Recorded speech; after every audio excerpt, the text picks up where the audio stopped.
August 24th, 0300. It was high time to use the snorkel to ventilate the compartments. The process required us to run the diesels while sailing submerged, a novelty that had long intrigued me. The chief raised the boat to 14 meters, had the mast erected and drained, and the valves opened. With a long sigh, fresh air streamed into the sweating drum. One of the diesels began to mutter and draw more cool sea air into the hull.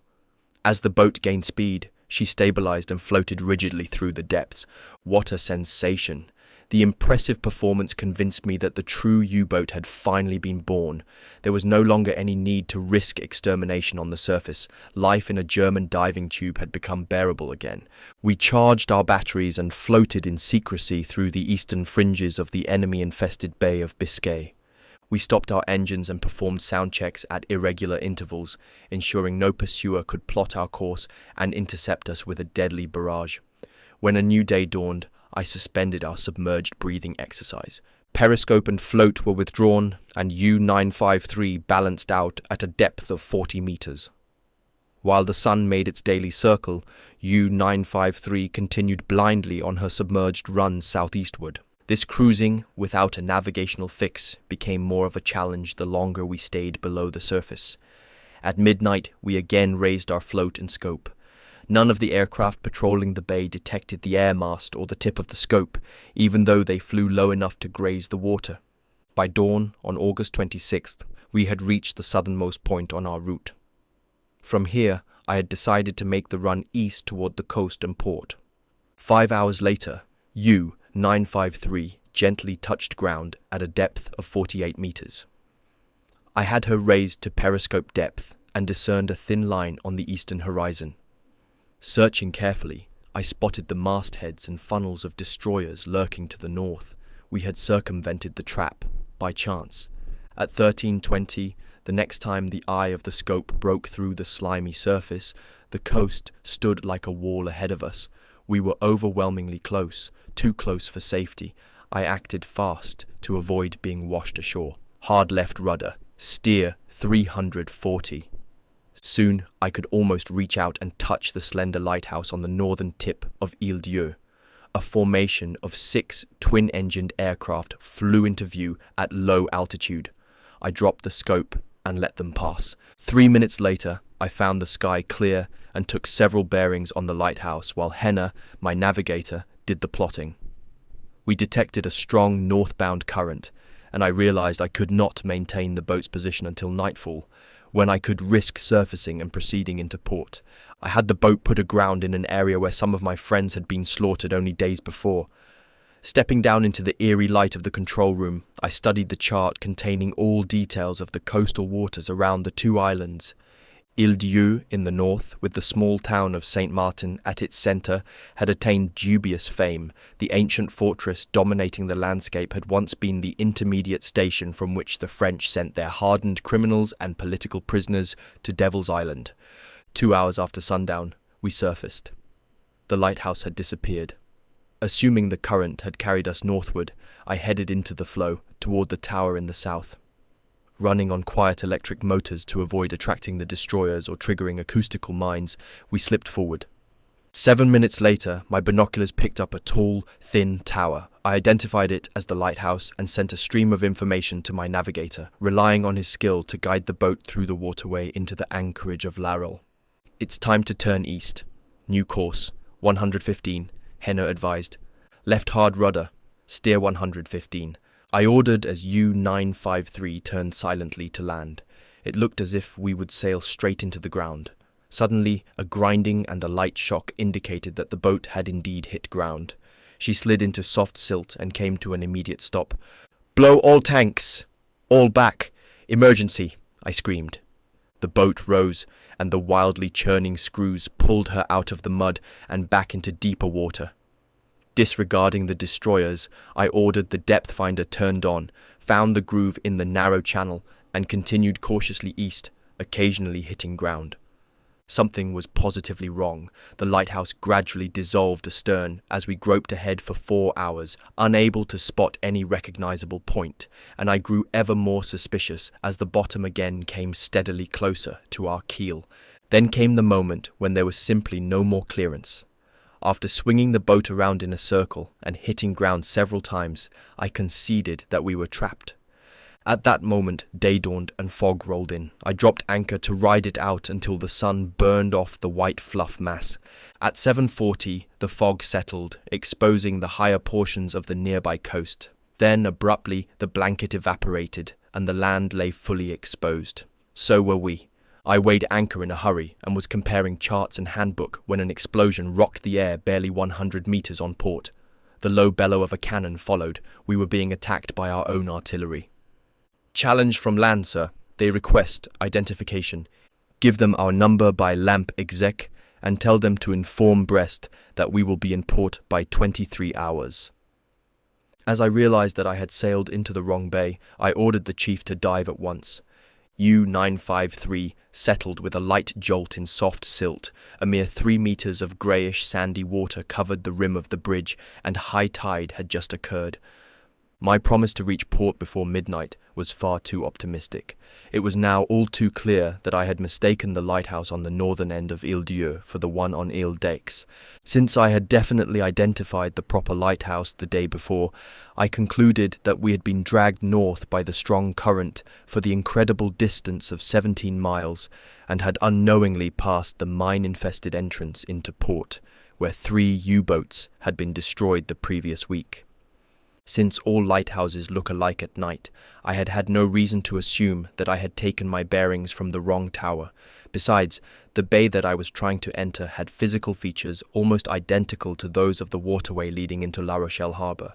Now riveted to the scope, I was obliged to watch the waterfall and wonder how long we would be permitted to live.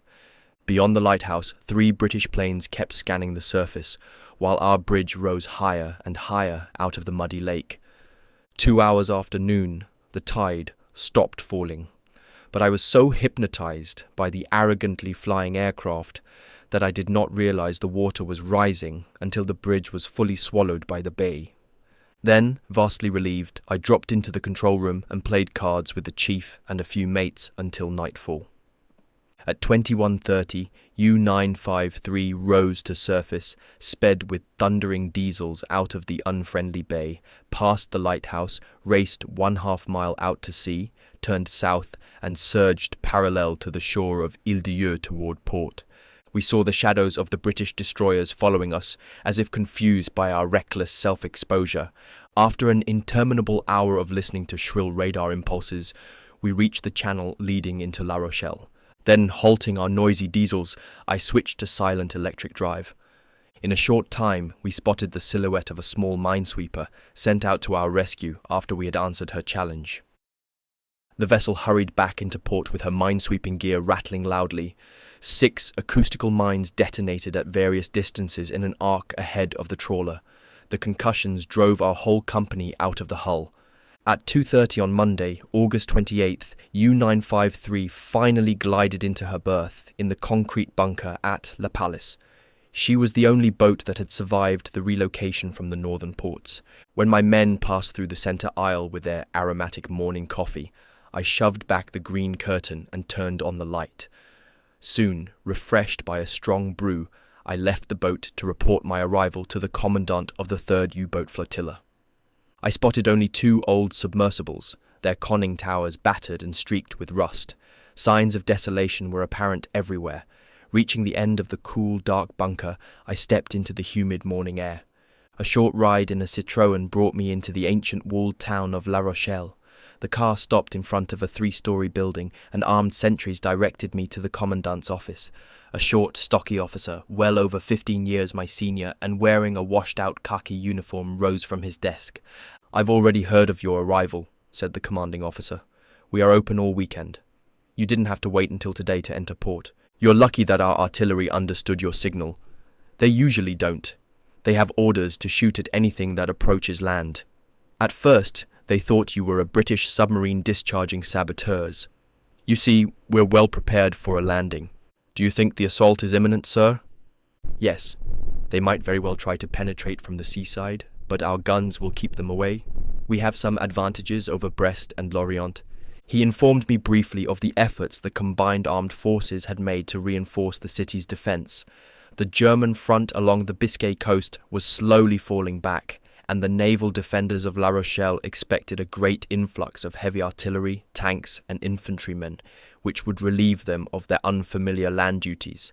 The commanding officer urged me to send my supercargo, the extra men from U-415 and the stowaway technicians, to the adjutant for immediate repatriation to Germany.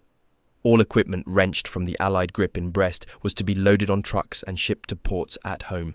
The commandant concluded, "Your boat must be ready for patrol by the weekend. 4 days in port is all I can allow you." "But, sir, I need more time than that. My batteries and the diesels should have been replaced months ago. I was told I would get new batteries here. That's why I made the trip in the first place." "You were misinformed," he said firmly. "We have no supply of any kind. I'm sorry, but you'll have to wait for replacements until you arrive in Norway." I swallowed my anger, saluted, and marched out. In 4 working days, we could not even make the repairs essential to the boat's safety, much less prepare her for a long patrol. The short trip from Brest had already revealed countless deficiencies. They would grow rapidly more dangerous the longer they went unserviced. On my return to La Pallice, I instructed the 2 former officers of U-415 to disembark their crew and arrange for their return to Germany. Then I told my officers of U-953 about our blitzkrieg schedule. We soon discovered, to our dismay, that German shipyard personnel were already fleeing homeward to escape another approaching disaster.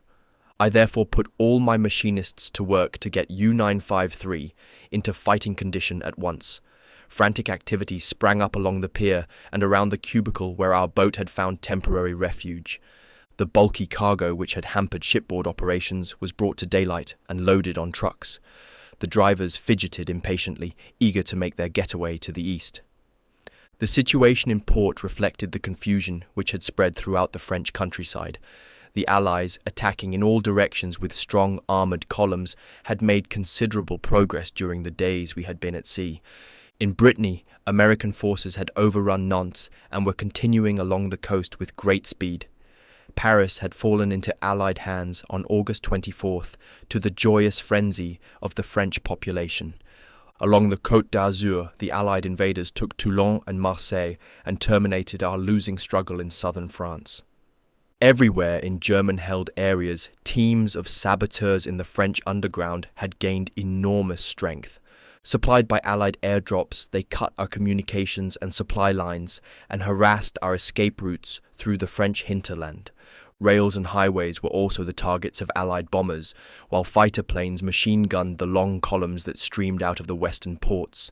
Thousands of men untrained in land warfare, civilians, technicians, garrison clerks, sailors, shipyard hands, supply workers, auto mechanics, none of them could fight back against ambush or air attack, and they were slaughtered wholesale.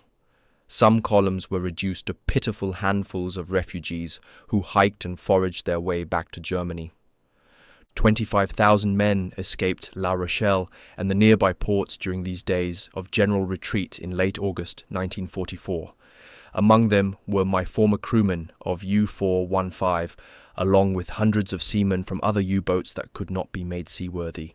In Bordeaux, the crews of U-23, U-129, U-178 and U-188 had to blow up their veteran boats before they took to the roads. Their flight across a hostile France led those men through a hell of hardship and humiliation. Only a few reached the German border. The rest ended up dead in ditches or pinned behind barbed wire fences. In La Rochelle, the U-boat tragedy lasted a little longer. One boat, U-260, sailed for Norway at the end of August. She was one of the few boats to succeed in breaking through the blockade, but she was later lost in a minefield near the southern coast of Ireland. With the departure of U-260, my boat was the only one remaining in the vast concrete structure that had once housed well over 40 U-boats during the peak year of our power at sea. U-953 was also the last of our boats to lay in any French port. 66 U-boats had been destroyed since the day the invasion began, against only 170,000 tons of enemy shipping sunk by us during that same period. The Allied defence had been so effective that more than 3/4 of the snorkel boats sent out to attack the invasion convoys had not returned. During the crucial days of August, British defences were expected to be weak along the convoy routes through the Irish Sea and the North Channel, but by then only a few boats remained to exploit that weakness. With the extermination of at least 90% of our operational fleet at sea, and with the foreclosure of all Biscay ports as U-boat bases, headquarters was forced to cease the U-boat war in the English Channel. The last act of the tragedy would be played out further north, and my boat lay stranded in La Rochelle, realizing that France was irrevocably lost, and that we had only a few days left to spend our last pay. I allowed my crew a 3-hour shopping spree in the downtown stores during a Saturday afternoon. My pockets were filled with francs, but I found little to buy, and even less that attracted my fancy. Finally, I surrendered my bundles of francs for a colourful housecoat for my mother and silk stockings for my sister. At curfew, the crew returned promptly to their temporary quarters in town, for our safety at night could no longer be guaranteed. Just that morning, 2 half-dressed naval officers had been found dead in a side street gutter, throats slit and penises cut off. U-953 was not in running order by our weekend deadline. My mechanics worked all of Sunday to complete the most important repairs, but it was not until Tuesday evening, September 5th, that the chief declared the boat ready for patrol with certain restrictions and limitations. I scheduled our departure for Wednesday night at 10 p.m, September 6th. That morning, I entered the commandant's office wearing my washed-out fatigues to report U-953 ready for sailing. Informally, he accepted my notice and wished me luck. He then disclosed that Senior Officer West, who was about to escape the siege by plane, had asked me to report to him. I wondered what Captain Rosing had to tell me. I had never quite understood his function, since the tactical deployment of U-boats was decided at Donitz's headquarters. I jumped into the waiting armoured car and raced through the city with screaming tyres. Minutes later, I arrived at a stately villa. Everywhere were signs of hasty departure. Marines were burning piles of documents on the lawn and loading cabinets and office machines onto trucks. I was led into the senior's elegant room. Rosing, wearing snow-white trousers, finished packing tennis balls and rackets into a valise, then began speaking in his staccato manner. "Had time to leaf through your logbook. Noticed you managed well in shallow waters. Is that your specialty? You seem to have no difficulty breaking blockades." "Sir, it can be done," I answered, annoyed on 2 counts. First, it was he who had told us back in May to ram our boats into enemy ships. Then, too, the compliment meant little coming from a man who had only briefly commanded a U-boat and probably had never heard a depth charge explode. He continued, "Well, we'll give you a hard nut to crack this time." He unfolded a map and headquarters plan for my patrol. I was to operate in the North Channel, in a dangerous area tucked between the northern Irish coast and the minefields west of Scotland. Detailed orders would follow by radio. He handed me some charts containing data on the minefields, advised me how to avoid disaster at La Rochelle, how to circumnavigate the British blockade, and how to reach my operational area. Then he snapped, "Any more questions?" Since I had my own ideas on how to navigate, I simply said, "No questions, sir." Rosing's salute ended the peculiar meeting. I ran to the car and raced alongside armoured columns back to the compound. I packed my meagre belongings and took the armoured car back to the bunker. En route, I saw a few heavy tanks rumbling by, and infantrymen and light artillery streaming through town to take up their field positions. From beyond came the low rolling thunder of the approaching battle. In less than 1 week, La Rochelle had turned from a sleepy medieval town into a strong garrison, determined to make a last-ditch stand. Reaching La Palisse, I paused at the entrance to the U-boat bunker and raised my face toward the sky and the sun. I savoured that moment, knowing that I would dive that night, living in obscurity for many weeks, and that I would not see the sun again until I surfaced in a Norwegian fjord after an underwater voyage of some 2,000 miles. By then, summer would be gone, and fall, or even winter, might have arrived, or I might never see daylight again and sink instead to my grave in eternal darkness. As I approached my boat, I was strangely startled by the wooden containers of fresh vegetables that stood on deck. For a moment, it seemed as if nothing had changed since the days of glory when I had first begun my service aboard U-boats. Of course, nothing was the same. Like our great land victories, our few hundred U-boats had all but vanished, but at least one would die fighting. My exec, who was overseeing the loading of the fresh food, came to my side. I gave him a nod and told him of my decision. We leave this trap 1 hour after midnight, without an escort. Keep that to yourself, and no roll call either, please. How about notifying the artillery, the coastal batteries? I don't want them to know we sail. The Tommies have too many ears. I'll take the risk of being shot at. Then I lowered myself into my coffin. At 20:30, after dinner, the lights went out. I closed my curtain and stretched out on my green leather mattress. The lonely pressures of command gripped me like a cold fist. With the departure of U-953, the sailing of our last U-boat from our last port along the Biscay shore, the battle in the Atlantic came to a bitter yet defiant finale. September 7th, 1 a.m. I was studying the charts in the eerie light of the control room. My planning absorbed me so deeply that I was startled to hear the exec's low voice. Boat is ready to leave port. Crew is on action stations. Thanks. Have all watertight doors shut and all men put on their life preservers. Only 2 or 3 should be in the hull while we traverse the harbour. The watertight doors clicked shut and the crew slipped into their yellow inflatable jackets. I put on my lambskin coat, followed the last man up to the bridge and said quietly, "Let go bow and stern ropes." Both motors slow astern, rudder amidships. The boat silently cleared the pier and glided stern first out of the concrete structure 300 meters into a dark night. No one took notice of our escape. Both stop, both small ahead. Port 20. New course 280. I directed the boat into the center of the narrows between the 2 islands. For the last time, I glanced at the shadowy city of La Rochelle, which would soon face the fate of Brest and the other ports under Allied siege. The sleek boat sailed noiselessly through the dark waters. The last of the wolves had deserted his lair. It was a bitter pill to swallow, abandoning this shore from which we had once carried our flag across the 7 seas.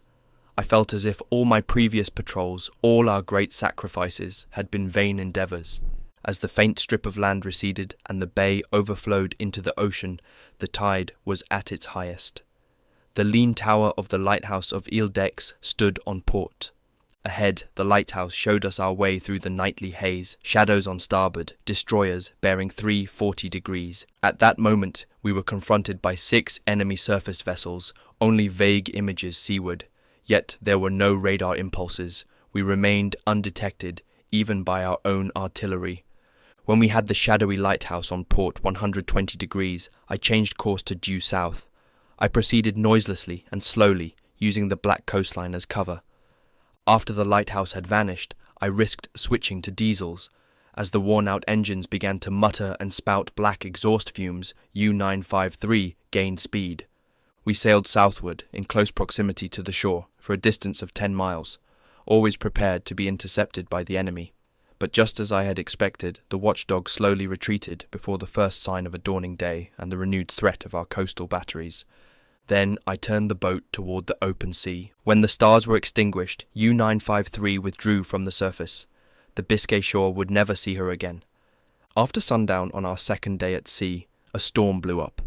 High winds swept heavy waves over our snorkel float, cutting off the air supply every so often, creating a vacuum which took our breath away and made us feel as if our heads were exploding.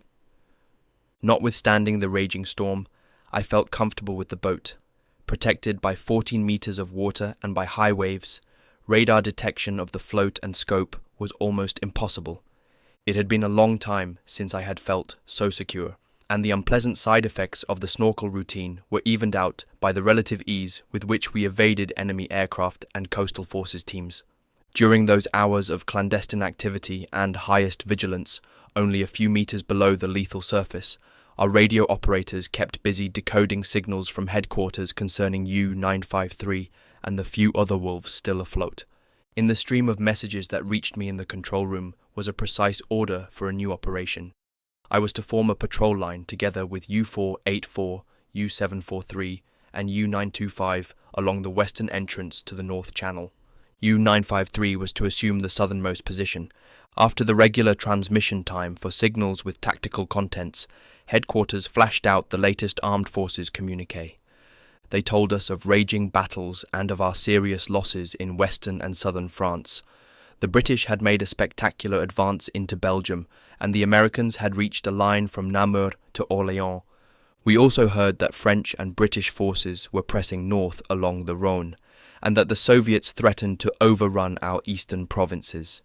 More news, all bad, told of air attacks by huge bomber fleets which levelled our cities and turned them into incinerators. There was not a single encouraging sentence, not the faintest hint of a halt in the declining trend. On the night of September 10th, a cable fire broke out in the control room, brought us to the verge of disaster. Only the quick reaction of the chief, who extinguished the flames with his gloved hands, spared us an unscheduled ride on the surface, and to our annihilation. U-953 maintained a steady northwesterly course across the vast plains of the Bay of Biscay. Strong, full gales whipped the surface and made the use of the snorkel difficult. During the early hours of September 11th, just after we had passed the 8th longitude west, our centrifugal pump stopped working. The breakdown presented a grave danger, since it was the only pump capable of keeping us afloat in sudden emergencies. Bearer, warrant officer and top mechanic dismantled the pump and worked until dawn to put it back in service. Shortly after midnight, September 13th, the bad news from headquarters contained a personal shock. What I had long feared had finally happened. My parents' new home had been under heavy air attack. The raid during the previous night had wiped out the center of the city. Tens of thousands had died, and many more thousands were left homeless. My parents, who had moved into the center of town against my advice, had surely lost all their belongings once again. I hesitated thinking any further. I hoped they had found protection in a public shelter nearby. The next day, I set U-953 on a north-northwesterly course, continuing along the continental shelf. Our submerged voyage had been unmolested since we had sailed out of port. We owed our lives to the snorkel just as surely as hundreds of U-boats had owed their deaths to the lack of it. September 16th. 40 minutes after midnight, the starboard diesel stopped abruptly. The breakdowns had begun to haunt me. When the chief returned from the stern, his frown meant trouble. Diesel bushing busted. The hell with this old junk. Then a sudden vacuum prevented me from questioning him. The float of the snorkel had jammed in the closed position. With the air intake cut off, the port engine had sucked most of the oxygen out of the hull before the diesel could be halted. The chief's orders died in the thinning air. The men gasped, their eyes bulging. The chief lowered the boat, bringing the snorkel head below the surface in an effort to loosen the float, to no avail. Breathing became ever more difficult. Suffocation seemed imminent. The chief gesticulated wildly, trying to tell the men to lay down the air mast, which might result in unlocking the float. With agonizing effort, the mechanics turned the handles, lowered the mast by cable, then erected it again with the primitive winch. Painful minutes passed, but then the mast drained, and seawater gargled down into the bilges. The float cleared with a snap, and air was sucked into the boat with a long, shuddering sigh. The sudden change in pressure burst many an eardrum. Some of the men covered their faces in pain and sagged to the deck plates. Others swallowed violently to equalize the pressure. Bad luck and mechanical failures continued. To dog the boat, on the night of September 17th, the sea was rough, and holding her at snorkel depth with only one operative diesel was a nerve-wracking task. The chief had tried for hours to get the batteries fully charged, but his progress was hampered by the high seas and a continually jamming float. Then, without warning, the boat slipped out of the hands of my skilled engineer. The sound of gushing water emerged from the diesel compartment. The boat flipped away astern and sank at a severe down angle, totally out of control. The chief's frantic emergency measures finally caught her at 285 meters, and after a few wild curves, she was tamed. The reason for the water breach was a puzzle, but somehow the air intake duct had allowed the ocean to enter the boat. There were well over 20 tons of water in the diesel room bilge, and 5 more in the duct. After the water had been drained, we again tried to snorkel, but instead of air, tons of water surged into the boat and forced her into another near-disastrous plunge. There was no doubt about it now. Our snorkel was out of order, and the situation was desperate. Our only choice was between suffocation below or destruction above. I chose the surface, where we had a slim chance to reach the Irish coast, hide in the cliffs, and repair the damages. I swung the boat east and surfaced into a raging storm. The gunners raced to their automatics. 2 machinists loosened the deck grates and disappeared into the cavity between hull and superstructure to investigate the cause of our difficulties. The port diesel howled loudly. The boat began to run before hurricane winds and mountainous waves and driving cascades of rain. It was an abominable night, but one that would keep pursuers in port. Since the weather seemed to favour us, I extended the run for shore and fully charged the batteries. We dived just before dawn, without interference. The chief reported the findings of his machinists. A ruptured blind flange at a T-joint in the air intake system had been torn off its seat. A new flange would be fabricated and ready for installation by evening. Another violent night on the surface, fit only for U-boats, protected us from harassment. Finally, after 2 hours of battling the elements, continually bathed in breakers, the 2 machinists had installed their new flange. Our batteries were fully charged. Without stretching our incredible luck any further, I dived U-953 into a 20-meter wave at 23:18. The following night, we sighted the first beacon light of Ireland, burning in peacetime fashion. From the exec's description at the scope, I identified it as Loop Head at the mouth of the Shannon River. 40 minutes after midnight, during a routine sound check, we heard detonating charges out at sea, in the area we had crossed one night before. The British had returned to their hunting grounds. The machinists went to work dismantling and repairing the starboard diesel bushing, and we in the forward compartments concentrated on the task of keeping the boat at snorkel depth. Short signals and news reached us during those hours of danger and apprehension. Headquarters repeatedly advised the few lone wolves to travel along the 200-meter line on their march to Norwegian ports. My own observations of strong Allied defence activity along that line made me suspect a leak in our security system. They had sent the British destroyers there first. A mere half-dozen boats were running the gauntlet of overwhelming Allied sea power, and all but 2 of them were doomed. A distress signal, repeated by headquarters, was handed to me in the control room. Bombed, sinking, 62 degrees north, 1 degree east, U-867. Not much later, another distress signal came from the same area. Snorkel defect, air attack, unable to dive, U-865. This was the boat's final message. Before dawn, she was sunk by aircraft.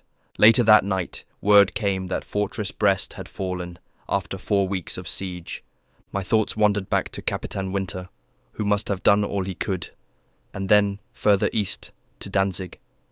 What was the fate of my family? A year ago, I might have had an answer, back when Dönitz still kept close contact with his captains, informing them of good and bad news from home. But those days were gone, beyond recall.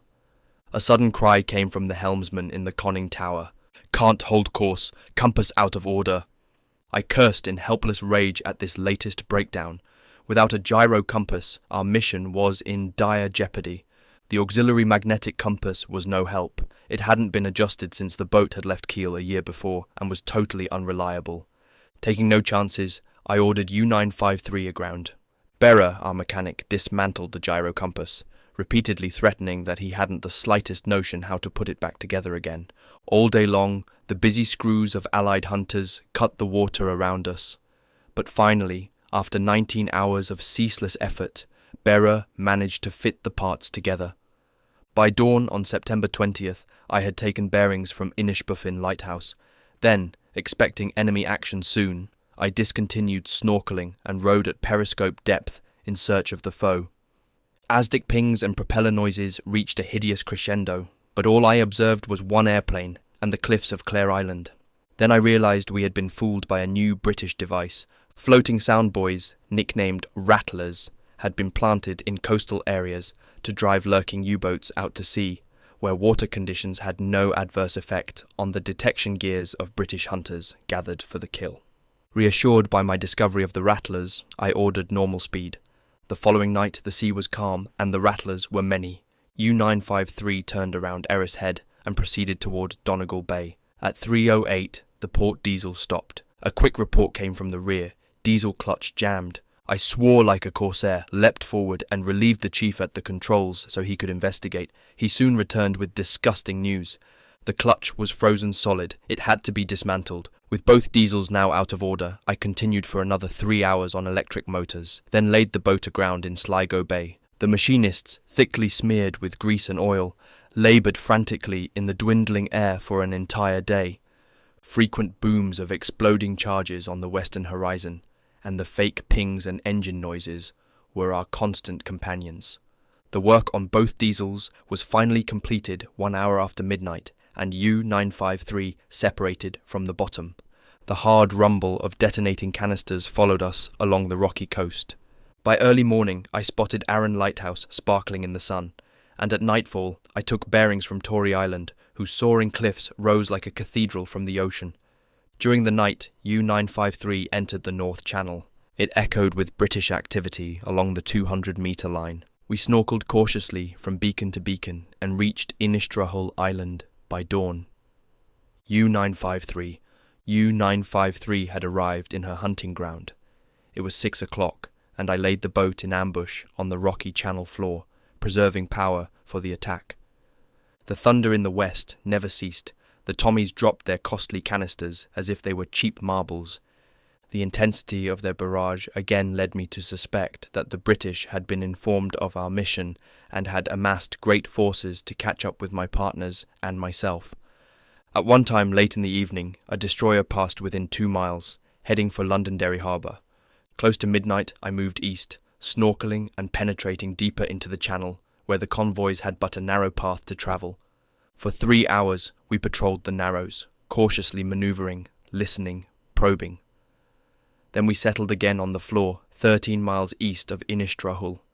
It seemed a perfect spot to hide and strike. Continuous underwater thunder rolled in from the west, and weak propeller noises of fast-moving destroyers told us of fierce fighting seaward. None of the British captains, though, ever thought to search the Narrows. They could have easily trapped us between the coast and the nearby minefields. During our 3rd day in the Channel, 2 destroyers sped toward the Irish Sea. I ignored the killers in favour of bigger game, which was supposed to come along. A premature attack would only have disclosed our presence and closed the route to all shipping. That day, and 2 more, passed, with plenty of activity along the 200-metre line. But no convoy cut through the channel. On September 29th, after 7 days of fruitless search, the mission of U-953 reached a sudden end. The snorkel routine had become a nightmare. A wild storm drove high waves from the Atlantic toward the Irish coast. The chief worked frantically to hold the boat below surface, but at times the mast extended 3 or 4 meters into the air, allowing the Tommies to take proper aim. I saw no reason to continue the risk of getting bombed or wrecked on the cliffs, so I called off the torture. "That's enough for tonight, Chief. Bring her down." "Mast doesn't move," called the man activating the winch. "Cable is broke, sir." "The damn thing is broken." The new breakdown was a deadly matter. If the boat assumed a sharp down angle, the mast would collapse, and no power could have erected it again. It would have meant the end of our submergence, and of our existence. It was vividly and painfully clear that we were put out of action, and yet my luck still prevailed. The mast was stuck in an upright position, allowing us to make further use of the snorkel, provided we could keep it erect. However, its bulky and conspicuous float, protruding above the surface when at periscope depth, ruined all hope of launching a secret attack. The crippling damage to the snorkel was the last straw in a long mission devoted to nothing but coping with our endless mechanical deficiencies. Although the crew deserved at least one victory as a reward for their endurance, I decided that I had to break off the patrol. With the snorkel mast standing foolishly erect at a depth of 40 meters, I set U-953 on a course for our new home base, Bergen, Norway. We diagonally traversed the channel, fighting a strong current, and steered between the minefields and the British killer groups toward the Outer Hebrides. Midnight, October 1st, the diesels pushed the boat forcefully ahead. Leaning over the chart table in the control room, I composed a signal informing Admiral U-boats of our mishap, and planned a quick escape from the point of transmission. At 1 o'clock, our message flashed from the antenna mounted to the tip of the snorkel. It took only 4 letters in code to say, "No enemy traffic, strong defense, damages, return to base. U-953. My communication prompted headquarters to request other boats in the area to report their findings. But the call was not heard by our 3 companion boats on the North Channel mission. U-484 and U-743 had been destroyed northwest of Innistrahul on the same day, less than 20 miles apart, and U-925 had been sunk off the Irish coast. My signal produced other obnoxious results. At daybreak, our sound gear detected 3 destroyers approaching from astern. I swore to myself never again to use the radio transmitter, and to leave the guesswork up to the fellows at headquarters. At 10:30, a new hunter-killer group was picked up by our gear, this time port ahead. We counted 6 destroyers, screening the sea. They probably had squadrons of aircraft supporting their search. The pinging and throbbing soon filled all compartments. Some men listened with wide-open eyes, while others turned in their bunks, pretending not to hear a thing. The 6 Tommies searched and probed, unaware that we were but 3 miles to their east, and only 20 meters below the surface, sailing along the outer edge of their minefield. By nightfall, the noise had wandered gradually astern and out to sea. At midnight, there was but a hint of sound in the gear. 2 hours later, the spook had disappeared, and at 3 o'clock we breathed fresh air and resumed our noisy routine. For several nights and days, U-953 travelled past the Outer Hebrides and into the northern regions. Here, strong fall gales whipped the surface and threatened to break our precarious lifeline. Constantly hunted by destroyers, constantly shadowed by countless aircraft, U-953 somehow remained immune.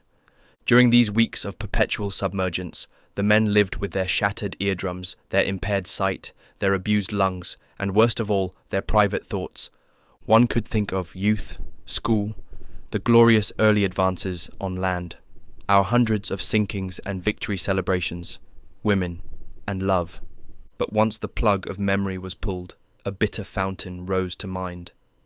Our lost battles, our defeats at sea, flights out of ports, memories of friends now dead on the bottom, retreats on land, disintegrating cities, and above all, for me, the uncertain fate of my parents and sister. While U-953, floating on her eastbound course, furtively passed the Shetland Islands in the second week of October 1944, the obliteration of our U-boat force was near in completion. Since we had escaped Bergen and La Rochelle, 17 U-boats, almost the entire force contingent at sea, had been destroyed. All but 4 of these boats had sailed from Norway on their first patrol. They were perfectly equipped with the snorkel. Their crews were well trained, but badly prepared and ill-advised. They had become easy kills for the Allies. 40 miles northeast of the Shetland Islands, we ran into a killer group, which had sealed off the Norwegian Sea. Then came 28 hours of cruel pursuit, nerve-wracking pings, chasing screws, circling destroyers, detonating depth charges. In the throes of this last ordeal, we floated just below the surface, prepared every minute to shoot and die, and yet U-953 managed once again to slip out of the devil's grip. For many hours after the ordeal, the sound of hell followed in our wake. Until, after 6 weeks of unprecedented submergence, the soaring mountains of Norway stopped us from sailing any further east. Some 2 hours after daybreak, I spotted the plains of Undøy, and also the low lighthouse on a forlorn rock in the middle of the passage into Bomlo. The sea broke on the naked stone, creating a foamy circle around the tiny island. Trusting the mast no longer, I changed to electric drive. U-953 worked hard to overpower the current and gain a position from where we could surge into the fjord. The iron drum shook under the broadside attack of the sea, a sudden thud, then a rumble, then a bang. The mast had fallen onto the deck. The force of the rising tide threatened to drive the boat into the outer cliffs. U-953 thrust forward at 10 knots, all she could produce submerged, fighting like a salmon against the turbulence. Meter by meter, she crept ahead. As she floated past the lighthouse, she was caught in a violent whirlpool and forced toward a mountain wall that rose perpendicular from the water's edge. I made a quick adjustment, and the boat was pushed into the fjord, and yet again, we had survived. A trawler, a Coast Guard vessel, lay quietly in the centre of the fjord, oblivious to our submerged arrival. When I was able to see the faces of her crew clearly, I lowered the scope to make the surprise complete. My command to surface ended the long submergence. Compressed air hissed through the pipes with a low moan. The boat rose into daylight and into a broadside of gun muzzles. The startled captain shouted through his megaphone, "What the devil are you doing?" Pleased by the success of my little trick, I shouted back, "This is a raiding party. Do you have contraband aboard?" "No, just a herm, but not for your boys." And as if he were indeed afraid we would have a closer look at his ship, the captain ordered his vessel onto an opposite course. Meanwhile, all my men poured out of the bridge hatch. Some manned the guns. Others brought ammunition to the platforms. The rest swung through the railing on deck, putting white cigarettes into their pale faces. After breathing the fresh sea breeze for some time, I choked on the beastly stench of rot and decay which escaped the hatch. The aromatic scent of tobacco, missed for so long, did not disguise the horrible smell of 6 weeks of slow decomposition. On the contrary, the first cigarettes left a bitter taste in my mouth. But 2 hours later, as U-953 turned into Bergen fjord, I had rediscovered their old spicy savour. The Coast Guard vessel had signalled our arrival in advance, prompting a meagre reception. A handful of men in blues or grey leather suits had come down to the waterfront. It was a rare opportunity for them to witness a U-boat's return from patrol.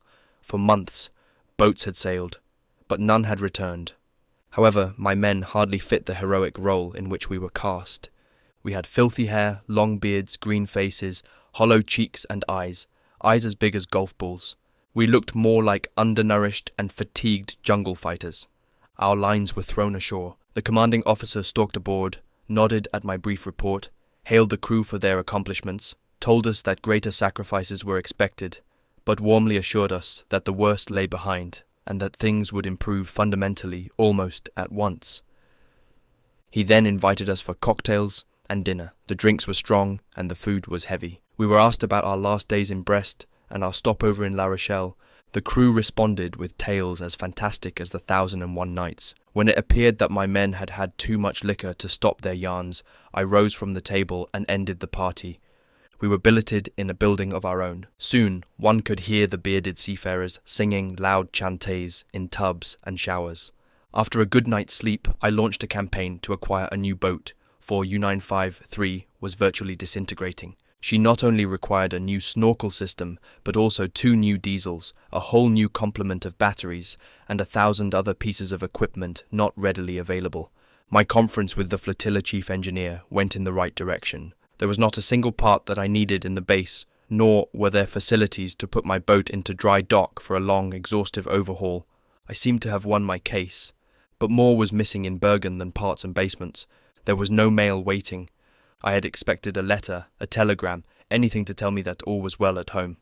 But our mailbags had been lost, somewhere either in the gigantic rerouting snarl in France, or in supply vessels sunk by the enemy, aircraft in the Skagerrak and in the fjords. We were cut off from the homeland, and uncertainty over the fate of our loved ones rested heavily upon every man's mind. Through grey layers of thin, low clouds, I sailed U-953 into the arsenal to unload our torpedoes. There, we saw a few dilapidated hulls in the process of being cut up for scrap. I had expected revived U-boat activity in Norwegian ports after the bases in France had been lost, and the quiet was depressing. I searched in vain for the new type U-boats we had long been promised. In the compound, evening dinner was very small and exactly portioned, a fair index to our fortunes in the 5th year of war. I was informed that the commandant had arranged a party in our honour. There would be drinks and snacks, music, and some Norwegian girls to dance with. Returning to my room, I retrieved my blues from the lone suitcase I had brought with me. The suit was clammy, full of wrinkles, and rank with mould. The odour accompanied me as I was driven to a lodge in the mountains, the flotilla resort. On the morning of my 3rd day on land, I met an old acquaintance, Senior Officer U-Boats West, Capitan Rosing. He had succeeded in escaping his La Rochelle quarters by plane only hours before the Americans moved in. He had already established officers near the compound for a renewed campaign against England. After briefing him on my patrol, I made my plea. "Sir, I appeal to you for a new boat, one of the new types, if possible. U-953 is simply falling apart. There are no facilities in Norway to repair and put her into fighting condition. I see no opportunity for you to take over a new boat at this time," replied the senior. As a matter of fact, we are making special efforts to restore every conventional type U-boat for a massive offensive in spring. Sir, rehabilitating our boat may take as long as building a new one. That is not for you to determine. We are making the decisions. You will get the orders. That was clear enough, and also the end of our conversation. I was dismissed. The decision to reconstruct U-953 in a German shipyard was reached the same day. My future was inseparably intertwined with that of 953, and I realized I had better stop dreaming of a perfect new boat and concentrate on extending the old one's life. The order to rebuild the boat completely was received by the crew with stoicism. There was other news pouring in over the radio that aroused far more concern. The British, we learned, had reached the Lower Rhine, and the Americans had penetrated the first German city, Aachen. There were reports that Stuttgart, Munich, and even Innsbruck had been the targets of huge Allied bomber fleets. The situation was very serious, but we were told it was not hopeless. The voice from Berlin assured us over and over again that new weapons would soon strike and final victory would then be ours. We believed, we trusted, and we continued to sail.